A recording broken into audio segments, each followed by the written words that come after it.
আমরা তার কাছ থেকে আজকে নতুন করে আরেকটি ছড়া শুনবো। সবাই শুনেন, ভিডিওটি শেয়ার এবং লাইক এবং শেয়ার করে সবার কাছে পৌঁছে দিবেন সবাই, যাতে প্রতিদিন ভিডিও দিতে পারি। আপনারা দোয়া করবেন, সুন্দর সুন্দর ভিডিও দিতে পারি, সবার কাছে দোয়া প্রার্থী। এই মুহূর্তে তার কাছ থেকে আমরা একটি ছড়া শুনবো। সুন্দর করে বলো তো দেখি ছড়াটি। আমার নাম আমি একটি ছড়া আবৃত্তি করবো। ছড়াটির নাম আইডাকে জানা সুফিয়া কাম। জুড়ে বলো।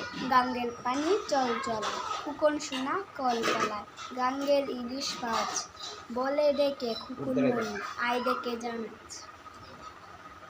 আর কি ব্যাপারটা আছে বলবা? লাস্টটা জুড়ে সুন্দর করে বলতে কইতাম না, আর ওটা কিছু করে ডাকুন না, বলো তোমার যেটা মনে হয়। এই এটা বলছি সুজাই বাবা, দেখাই বলছেন ওই দেখা যায় তাল গাছ, ওই আমাদের গাছ।